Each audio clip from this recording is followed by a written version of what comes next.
Fala, véi! Começando aqui mais um papo especial nesse Julho das Pretas. E, gente, como tá bacana. Saiu, né? Vocês acompanharam o primeiro episódio, que foi com a Caroline Marques. Ela que é uma escritora, está na luta e antirracista, acabou de escrever um livro que todo mundo deve ser o livro de cabeceira, que é muito mais que um manual antirracista. Então, adquira esse livro de uma jovem aí super engajada com as pautas sociais. E o Julho das Pretas, né, ele veio desse propósito, primeiro de me afirmar enquanto mulher negra, dialogando com outras mulheres com propósito, trazendo essa comunicação preta e nossas vivências em diversas áreas de saberes. Então a gente vai ter aqui diversas pessoas, como escritoras, produtoras culturais, consultoras de imagem, estilo, advogadas, entre outras, porque a gente está inserida em diversos espaços. E antes de anunciar a nossa convidada, quero dar aquele alô aí, se você está acompanhando essa transmissão, é graças ao Rede, a Rede que entrega a melhor conexão aí do Centro-Oeste, é parceira do Véi Podcast, já tem um tempo, é a conexão lá de casa, né? Então eu sempre posto, meu esposo jogando, eu assistindo minhas séries, e a gente tem que ter uma internet de qualidade nesses momentos. E agora, né, vamos ao que interessa. Pra gente falar sobre vivência, sobre comunicação, sobre se afirmar no mundo, eu tô com a Lorena da Estilo da Preta. Seja bem-vinda. É um prazer dialogar aí com você. Obrigada, Isis. É um prazer estar aqui. Muito feliz de estar aqui nesse espaço protagonizado por pessoas pretas, por mulheres pretas. Essa é a minha pauta de vida, porque eu sou uma mulher preta, então eu me sinto confortável nesse lugar de ver mulheres como você, como as outras convidadas que estiveram e vão estar aqui nesse espaço de poder, de protagonismo e fazendo a sua própria história. Isso é muito bacana, né, da gente se reafirmar. E a moda, ela vem nessa busca da gente se reafirmar. Durante muito tempo, a gente escutou que moda era fútil. E durante muito tempo, nós, meninas pretas, não tivemos acesso à moda, né? Mas para você que é consultora de imagem e estilo, o que é a moda, como ela se molda e como que você vê nessa perspectiva preta?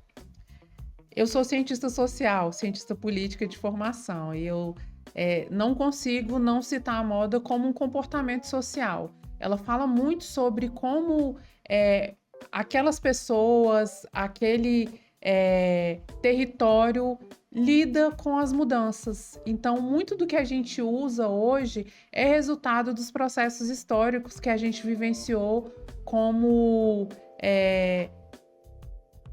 pessoas mesmo, ao longo dos anos, né? Como civilização, melhor dizendo. Então, a moda ela é um comportamento social e, assim, nós, pessoas pretas, a gente não usufruiu durante muito tempo, como a gente sabe, dos mesmos privilégios que pessoas diferentes de nós.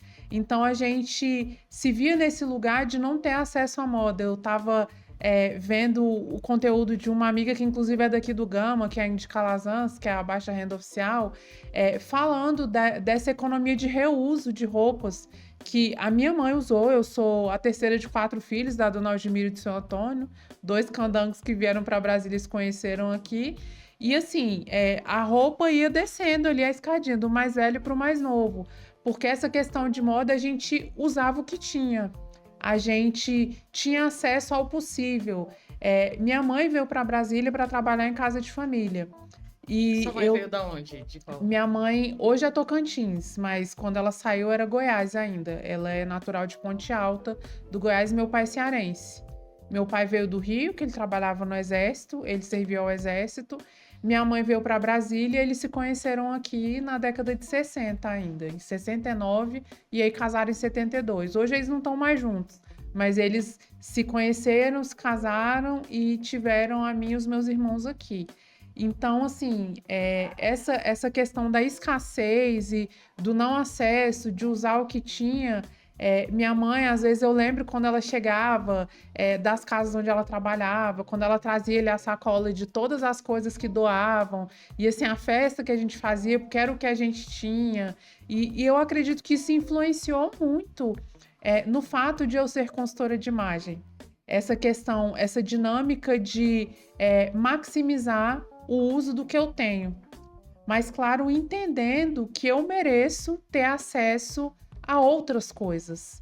Eu não desmereço o fato de ter vivenciado essa experiência. Essa é uma experiência minha e de muitas pessoas pretas, muitas famílias que viveram nesse contexto de ter pouco, né? Um pouco que muitas vezes se torna muito, porque amor não faltava. Mas assim, eu me senti necessária nesse sentido de estar nesse espaço para mostrar que, primeiro, a gente não merece só a escassez. Segundo, a gente pode maximizar o que a gente tem. E, por último, mas não menos importante, a gente merece ter acesso a mais coisas e a visões de mundo, e isso comunicado através da moda. Isso que você falou é interessante, assim, é que a gente não merece só escassez. Eu lembrei de uma professora, que eu sempre falo dessa professora porque ela foi essencial para o meu despertar enquanto mulher negra, que foi no ensino médio, eu tive contato com essas pautas de forma tardia. Hoje eu fico muito feliz, assim, né?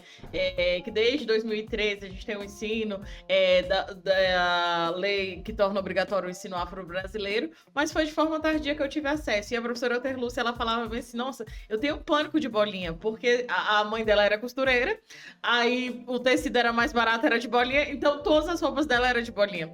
Então a gente teve acesso a várias coisas ali simbólicas, que aí hoje a gente consegue acessar. Eu lembro que quando eu comecei a trabalhar, eu até estava comentando nos bastidores, que aí eu vi as meninas todas da minha sala de Melissa, e era um artigo de poder ali, as meninas, nossa, a Melissa não era barato, e aí a primeira coisa, eu falei do meu salário, ajudar a mãe em casa, e deu, sobrou um pouquinho para comprar uma Melissa, e aquilo foi simbólico ali para mim, né? Mas é justamente isso também, que o capital faz com a gente, que é o desejo de poder, o desejo de consumo, né? Hoje eu sou muito consumista assim, de moda de sustentável. Então eu tenho um brechó online, que é até a garagem Sela e Gama. Depois olha lá que vai chegar novidade. E aí eu sempre gosto também de estar garimpando e tudo, que é uma forma de utilizar. Mas também eu queria que você falasse um pouquinho atrelado ao capital desse consumo assim, que gera na gente. As coisas que a gente tem, muitas vezes, elas não são simplesmente as coisas que a gente tem, mas o lugar que essas coisas nos levam, o universo para qual essas coisas nos transportam. A gente pensa muito nisso, podendo ligar ao fato do uso de réplica, falsificação, que teve uma época que a gente vivia muito isso. Hoje a gente não está tanto nesse ambiente. Eu mesma já usei muita réplica, muita falsificação, porque eu não compreendia exatamente porque eu estava usando aquilo. Hoje eu entendo que muitas vezes a gente usa uma réplica, uma coisa de primeira linha, a gente quer ter a Melicinha, quer ter o iPhone, quer ir em determinado lugar, não só por aquele fato isolado, mas porque você se sente com a ilusão de pertencer ao mesmo espaço que as pessoas que detêm aquilo ali já têm. Eu estava vendo um post no Instagram esses dias que eu às vezes fico estudando e eu acho muita coisa inteligente ali. Eu estava vendo um conteúdo sobre o fato de que a moda, muitas vezes, ela separa mundos. Então, assim, o que as pessoas querem é ostentar o fato de poder usar algo e o fato de você não poder usar. E aí, quando você tem o poder de usar o que eu estou usando, eu já não quero mais isso. Eu vou logo descobrir outra coisa. E a gente viveu muito esse momento com aquela questão do quiet luxury, que é tipo o luxo simples e tudo, essa questão da elegância que é muito difundida, principalmente no meio da imagem do estilo. Vamos usar apenas cores terrosas, alfaiataria e tudo. Só isso que é elegante. E aí eu tenho minhas considerações sobre isso. No momento em que as pessoas periféricas, pessoas que não detêm tanto capital, alcançaram esse luxo simples, as pessoas ricas e majoritariamente brancas não quiseram mais isso. Então, eles logo conseguiram uma outra coisa para usar. Então, a moda, eu entendo que ela está muito nesse lugar, falando da lógica capitalista, de separar as pessoas e delimitar os seus lugares dentro da sociedade. Isso que você falou, assim, é primordial. Em tudo, assim, quando a classe periférica acessa, não, agora virou brega, não tá mais na moda, né? Antes, eu lembro isso assim, quando a gente tava decorando a casa, eu e minha mãe ainda não tinha casado, e aí a gente comprou aquele sofá, que é retrátil. Aí, beleza, que era símbolo ali das casas chiques. Aí depois que a periferia. Não, isso aí é brega, agora tem que ser uma outra forma. Então é justamente pra gente, quando a gente tá chegando ali, girar essa roda pra gente não conseguir alcançar, né? E aí você falou uma coisa interessante sobre o estilo. A gente tem muito isso, né? A clean girl. Que aí a clean girl, né, é aquele estilo que quando você vai pesquisar, até no Google, vocês podem dar aí uma pesquisa, você vai ver um tipo de mulher que é uma mulher branca, é uma mulher ali, hoje também, não pode ter tatuagem, as pessoas estão removendo a tatuagem. Então, como que eu, uma mulher preta, me enxergo e me encaixo, assim, para não cair nesses tabus, que eu tenho que ser assim, ou eu tenho que me esconder? A gente fala muito do autoconhecimento e ele vira uma expressão batida. Porque, assim, o autoconhecimento, ele não é um processo que ele termina em si, ele é constante. Mas, assim, vou bater nessa tecla de novo. O fato de se conhecer, de eu me conhecer, é o que me torna autoconfiante. Para eu me expressar sendo quem eu sou. E isso vai fazer com que eu não me sinta na necessidade de parecer com ninguém. Eu mudo muito o cabelo. As 2 primeiras vezes que você me viu, uma vez eu tava de trança, outra vez eu tava com cabelo natural e agora eu tô careca, né? Tô loira e eu tava careca. E aí muitas pessoas perguntam, nossa, mas por que você muda tanto? Porque eu gosto, mas eu não mudo para deixar de ser quem eu sou. Eu mudo porque eu gosto de enxergar outras possibilidades na minha existência. Porque a minha existência é o meu manifesto para o mundo, de dizer eu estou aqui e eu vou continuar aqui. Então é muito disso que uma mulher preta vive na nossa sociedade. O fato de poder existir, de se enxergar merecedora dessa existência e de estar nos lugares confortável dentro de quem a gente é, não precisando parecer com ninguém, atender aos padrões de ninguém, de uma forma assim, mais naturalmente falando. É claro que em alguns pontos a gente vai ter ali algumas referências, mas nunca querendo ser quem a gente não é, porque não tem nada de errado em ser quem a gente é. E esse é o nosso maior dom, expressar a nossa singularidade para o mundo. Então, isso é muito do que eu incentivo dentro do meu trabalho na Estilo da Preta. Eu me tornei consultora de imagem porque lá em 2011, quando eu fiz a transição capilar, nesse processo de descoberta, eu desejei muito ter uma profissional preta com quem eu me identificasse. Eu não encontrei essa profissional. E aí eu descobri um propósito de vida, porque é isso que a Estilo da Preta é para mim, e uma forma de compartilhar com você, com outras mulheres que estão me vendo, a possibilidade de se sentir confortável em ser quem a gente é, com autoconfiança. Isso é primordial, assim, as coisas que você falou, tanto nesse processo de autoconhecimento, a gente ter autoconfiança. Eu lembro que durante muito tempo da minha vida, eu me escondi. Não chame tanta atenção, né? E aí colocar uma roupa chamativa ou mudar o meu cabelo, assim, era algo que eu não me permitia, justamente para encaixar. O mercado de trabalho molda isso. E aí hoje ter a minha vivência enquanto mulher negra, podendo me testar, hoje até postei um vídeo que aí tipo pareceu de trança, daqui a pouco dor de cabelo, tô com um aplique, tô de uma forma, tô de outra, justamente para me existir, né? E aí essa transição que vai mudando, né, a sociedade e o mercado de trabalho. Você falou também do seu propósito com a Estilo da Preta, mas eu queria entender lá do início. Como que foi, você transicionou de carreira e você também une as duas carreiras, né? Você ainda atua nessa esfera pública e como dentro dessa esfera pública você leva todo esse seu segmento de posicionamento e comunicação que a sua imagem comunica. Como eu te falei, eu sou cientista política de formação e eu já trabalho há 22 anos no Serviço Público Federal. E em 2020, ali, no auge da pandemia, eu já trabalhava, eu já tinha aí uma dupla jornada, porque a Estilo da Preta, ela nasceu em 2017 com esse nome de Estilo da Preta.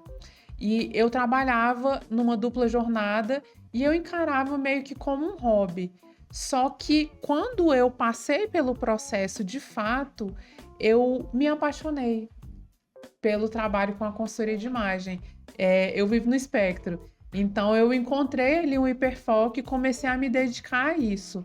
E a Estilo da Preta, ela funciona muito no sentido de eu me expressar através do meu trabalho, e eu já tive essa grata experiência de ver outras mulheres se expressando dessa mesma forma ao me ver.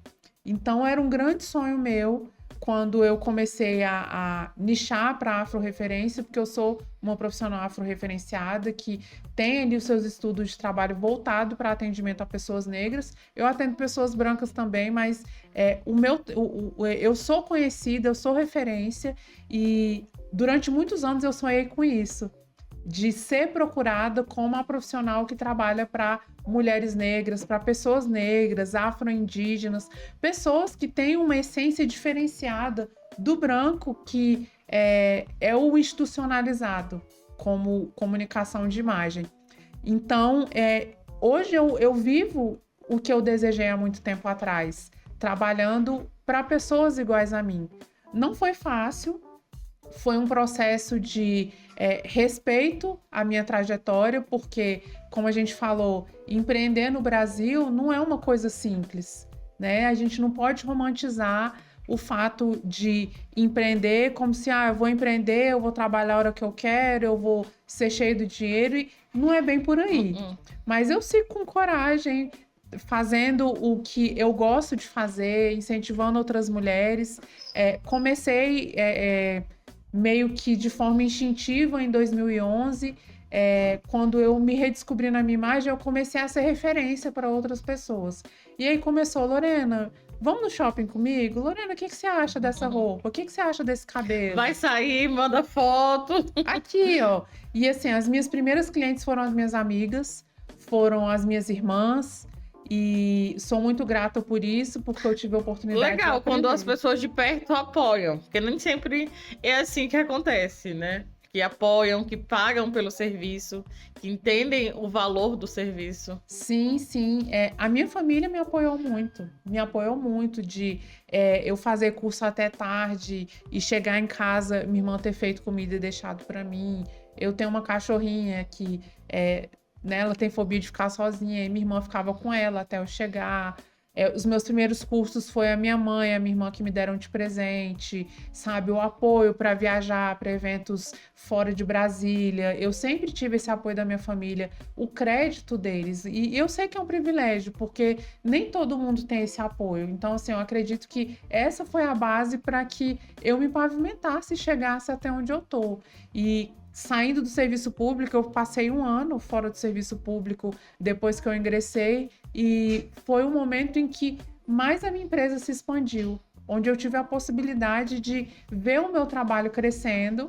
E aí, durante um tempo, eu me dediquei exclusivamente a isso, e depois, agora, voltando ao serviço público, eu tô nessa dupla jornada, atuando como servidora pública e ainda como consultora de imagem. Muitas vezes, o meu fim de semana é só o domingo, mas é uma coisa que eu faço com muito prazer, porque é algo que eu gosto de fazer, de mostrar o meu trabalho para mim e para essas outras pessoas. E é uma forma de resistir também, Isis. Porque o mundo corporativo, as corporações, esse lugar de poder, de bem-estar, de detenção das posições, não era para nós. E muitas vezes o argumento que as corporações, as instituições usam é de que não, mas eu não vi ninguém. E a gente estava ali, sim. Você tá, eu tô, e várias outras pessoas estão. Muitas vezes o que falta em nós é o saber se posicionar. E essa é uma das coisas que eu trago também no meu trabalho, a importância de se posicionar para que a gente não assuma espaços, mas para que a gente invista nesses espaços, né? Melhor dizendo, não ocupar, mas assumir. Porque essa ideia do ocupar, parece que eu tô... Ocupar por ocupar ali, Não, né? e eu Não tô faz uma tomando o mudança lugar de real. outra pessoa. E eu não quero o lugar de ninguém, eu quero um lugar que é meu de direito. Eu mereço estar naqueles lugares. Então é muito isso que eu trago com o meu trabalho e venho resistindo bravamente, trabalhando nessa dupla jornada de empresária e querida CLT. CLT Premium. E como que a nossa imagem, ela comunica, né? Eu lembro, assim, que quando eu fiz esse processo de coloração pessoal, foi em virtude que era o ano do casamento, eu queria estar ali plena, todo mundo quer estar naquele estado de êxtase ali, e foi algo que mudou muito. E eu vejo vídeos antigos, eu vejo como que aquilo mudou, e mudou não só, às vezes a pessoa pensa, é só uma roupa. Não é só uma roupa, né? Tem toda, tipo, a psicologia que eu quero informar, que eu quero que as pessoas vejam, me vejam como autoridade na área da comunicação, no podcast, as cores do podcast. Agora mudou, que tá temático do Júlio das Pretas. Mas tudo comunica. E aí eu queria que você falasse um pouquinho pra gente como que a comunicação influencia até na nossa... Você falou, né, da trajetória do trabalho. Até nos nossos postos que a gente ocupa, não, que a gente assume. Então, o posicionamento ele é muito importante para que a gente fale não verbalmente sobre quem a gente é. Eu estava até escrevendo sobre isso quando eu estava vindo, que os primeiros 10 segundos que alguém te olha, eles são cruciais para que você capture aquela pessoa. E esses primeiros 10 segundos, eu tenho certeza que você já ouviu, você também, que isso é um papel da roupa, e não é. A nossa face, ela é responsável pelas primeiras impressões, ela é o nosso RG visual, e as primeiras impressões que alguém carrega de nós está na nossa face. Então, a importância da comunicação é essa, de que você fale sem falar, de que você comunique estabilidade, autoridade através da sua imagem. E isso não passa só pela coloração pessoal, tem uma série de outros processos de entonação de voz, de posicionamento corporal, de você saber dominar o espaço. E isso tudo te coloca vários passos à frente de outras pessoas. E essa é uma importância que é muito maior para nós que somos pessoas pretas. Porque o solo que eu estou pisando hoje, minha mãe, a sua, pavimentaram para que a gente estivesse aqui. E nós estamos pavimentando esse solo para que as próximas gerações estejam aqui. Então, esse posicionamento que eu tenho, o fato de eu estar transitando em espaços de poder, não fala só sobre mim, fala sobre o meu povo, sobre a minha gente. Então, essa é a importância da comunicação de imagem, de você saber dominar o lugar onde você está, porque quando você está confortável no que você está vestindo, em como você está se posicionando, você fica mais livre para expressar o seu conhecimento, porque a gente não é só dor. A gente não fala só sobre as coisas ruins que nos atravessam socialmente. Nós temos muitos conhecimentos, né? A gente tem graduação, tem pós-graduação, a gente viaja, a gente ama, namora, a gente gosta de sair, a gente tem muita coisa para comunicar. A gente hoje tem esse boom da afro-referência, das questões étnico-raciais. Isso é muito importante que a gente saiba, a questão do letramento. Claro, é muito importante que a gente saiba, mas a gente pode falar sobre muitas outras coisas. Nós não somos só isso. Nós somos isso com muito orgulho, mas nós não somos só isso. Então, é muito importante a gente ocupar espaços, comunicar com a nossa imagem, mas também expressar a nossa potência e todos os nossos saberes. Isso que você falou, assim, é sensacional. Eu tive a felicidade, né? Você também palestrou na Campus Party. E aí teve uma mensagem que foi muito significativa. Ela é até do Mato Grosso. E aí ela falou assim, olha, eu já fui em várias palestras. O que você tá falando, outras pessoas já me disseram, mas nunca próximo da minha realidade. Então, de ver que é possível, que a gente tá ali assumindo os espaços que são nossos, que durante muito tempo foram negados, e se enxerga. Eu falei, gente, isso valeu o meu propósito e valeu a minha missão nesse espaço aqui, né? E você falou também da gente celebrar. E aí, no episódio anterior, a gente falou sobre isso. Inclusive, eu trouxe o exemplo do Negra Nós, que é um movimento muito bacana, que a Rafa realiza ali, sempre engaja mulheres. E aí, sempre ela fala, por que a gente celebra, né? E aí, eu queria que você também falasse aqui hoje, por que você está celebrando essa existência no Julho das Pretas e o que você gostaria de celebrar aqui com a gente hoje? Eu me celebro por ter resistido até hoje, né? Com todas as questões que me atravessaram, por não ter desistido. Eu me considero uma mulher muito insistente. Eu insisto nas coisas que eu acredito. E lá em 2017, quando eu pensei, eu vou trabalhar para pessoas pretas, e muitas pessoas tentaram me desencorajar a fazer isso, eu resisti. Então eu celebro a minha resistência, a minha existência, a minha possibilidade de reinvenção. Eu me vi sem chão aos 41 anos, quando eu perdi um emprego que, assim, ele era meu parceiro. Meu trabalho era meu marido. Então eu me vi sem chão ali e eu precisei me reinventar e eu me saí bem. Eu consegui ressignificar minha trajetória e fiz essa transição de carreira, me entendendo, me apropriando desse lugar. Minha estima ela foi fortalecida no momento de crise. Então, muitas vezes, no momento de crise, não romantizando as dores que a gente vive, porque eu detesto isso de, não, mas não é assim, vai melhorar. Às vezes sim, às vezes não, mas assim, eu procuro extrair das vivências que eu tenho o maior nível de aprendizado possível.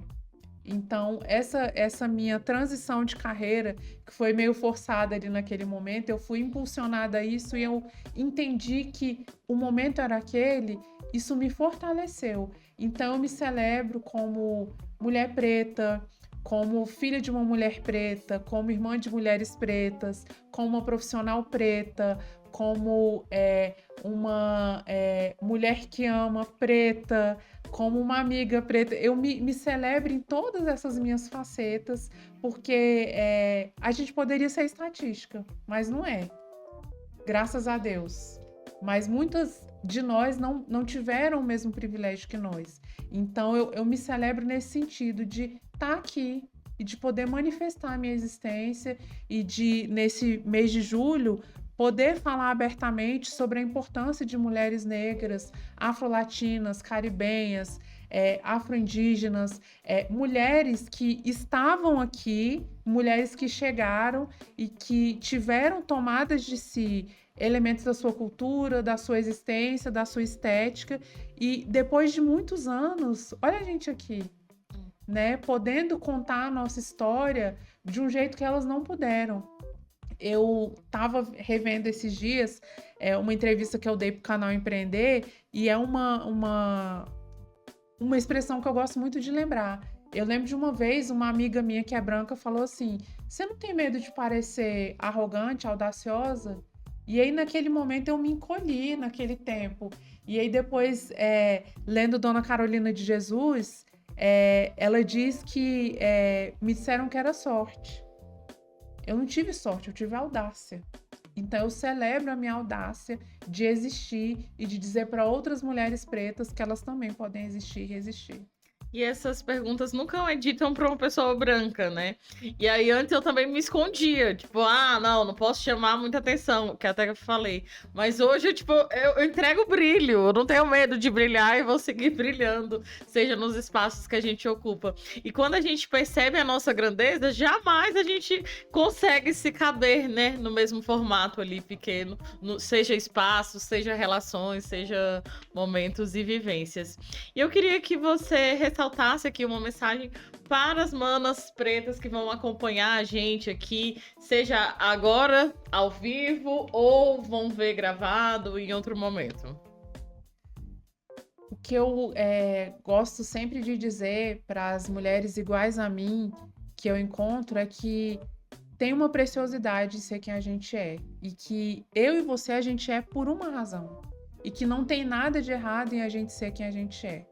Durante muito tempo disseram que o nosso corpo era inadequado, que nós não poderíamos usar cores, que a gente não podia estar nesse ou naquele espaço, que tinha alguma coisa de errado com o nosso cabelo, que a gente tinha que se encolher para caber.